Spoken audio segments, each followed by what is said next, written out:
What is up, guys? It's the NJB here, and today I'm going to be making this video on why EA is not going to stop their microtransaction loot boxes in any game that they're going to make.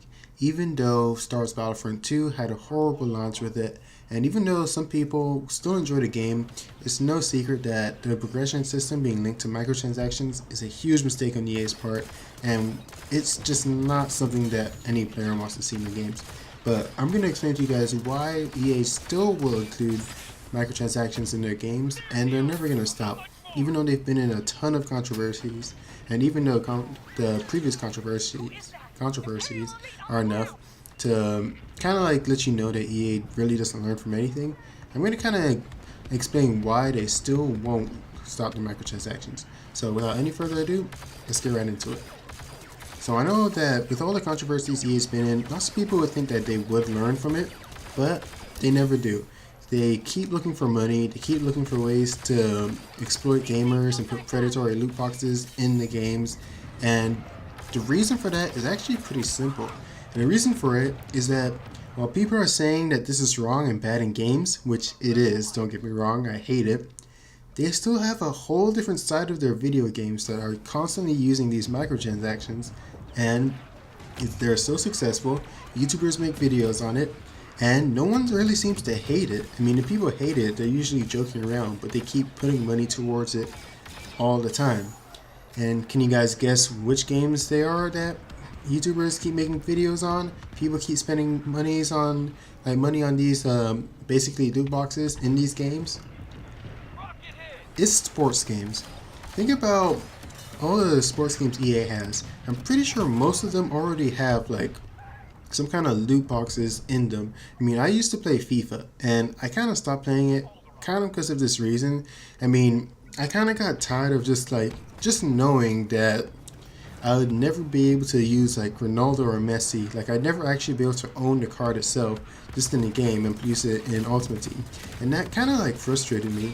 Now, there are a bunch of other reasons why I don't play FIFA as much as I used to, but that is one reason why I kind of like pushed away from Ultimate Team, because it was kind of frustrating knowing that there are lots of players that I see in real life that I like to watch and I think they play nice, and I would like to put them on my team because Ultimate Team is basically like a fantasy team, but I can never do that because, one, I don't have the time to be as good in FIFA as some other people and to go as far in FUT Champs, and to possibly get these guys in like FUT Champs packs or whatever they're called. I don't even know. I think they're called awards packs. I don't have the time to do that. I mean, I have work, I have college, and I just have some other things that I have to do. So I don't have the time for that, and sometimes it's just annoying just knowing that no matter how good I am, even if I don't lose a single game, I can never get these players. But back to the point, that's kind of like the reason that kind of motivates people to get these packs. And no one really seems to care about it, or they probably did when they were first introduced. I don't exactly know when, but I'm pretty sure people probably were mad when they first introduced it. But the fact that EA's never taken them out, and probably never will because of how successful they've been, I don't think it's ever gonna go. So if you looked on YouTube at any like pack openings, like you can see they get millions of views, especially during the Team of the Season and Team of the Year packs. And that's basically, if you don't watch football or soccer, whatever you want to call it, it's basically like the end of the season, or let's start with Team of the Year. Team of the Year is like at the end of the year.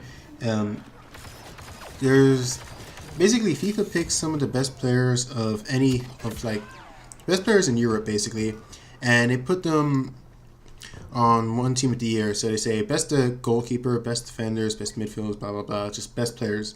So FIFA has those packs, and they come out with those special players, and they launch them in different waves. First you get the keeper and defenders, then you get midfielders and that.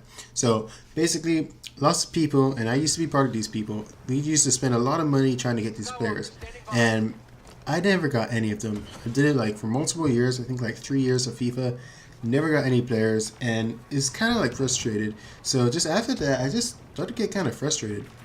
Team of the Season, same thing, but it's not like an actual like company, or like not company, association doing it.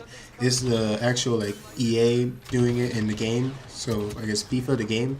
So they choose the best players of the season, and then those players get put in packs, and then you get to try and pack them. So same concept, same thing to try and get people to spend money, and most people will never get those players in packs. You do get other players, and you do get like FIFA coins, so you could use them to open more packs or to buy players from like other actual players who play the game. You can use them to buy them on a marketplace, but basically you're still kind of like they're kind of like luring you to spend money, and you're never going to get what they advertise. So you never get what you pay for. Maybe there's like a small, like, let's say 5% of people who actually do get those players, but they don't. And I don't play like other sports games. I haven't really played other sports games, but I can assume it's probably the same in like whatever like teams or players they have with special cards that they have in those games too. So the point is that lots of people get mad at this. Like every year they keep saying that they don't like that. Like they complain about basically spending all the money and not getting it. But because people still do it and EA is still making money off like the sports game side, they're still gonna want to bring it to all their other games.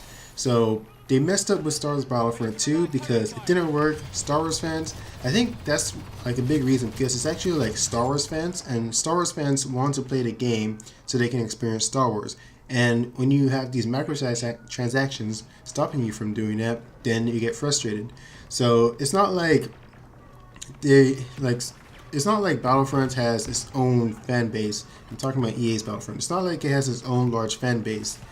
It's Star Wars fans that are coming to play this game because it reminds them of their old game, and they're hoping it's better than the last one EA made, especially now that they've included the Clone Wars and the First Order era, the new era of Star Wars in the movies. Basically because they've included that, it's bringing more people into the game. So they didn't want to deal with EA's crap. So that's basically it. So EA is still going to try and push for these microtransactions because they do work in some of their other games, but it is going to be difficult for them, and I really hope that fans and governments now can actually make it as difficult and kind of make them stop. But I honestly don't think EA will stop, because like if you're making money in one part of your business, I don't see why not to try and keep making it in the other part. And that's probably what EA is thinking. Besides, they've been in lots of problems before with other games. I mean, one thing I forgot was that in the Battlefield 3, you actually had to get an online pass. Like, you had to buy that separately if you wanted to play online. And that's one thing I forgot, and that was so dumb. And you'd buy a pre-owned game and you can't even play online with it. It was just ridiculous for that. But either way, we already know EA has a bad history with this, and they're probably not going to stop. So I just want to talk about this, and yeah. So hope you guys enjoyed. This has been the NJB. Tell me what you guys think in the comments below, and I'll see you guys in the next one. Cheers, mates.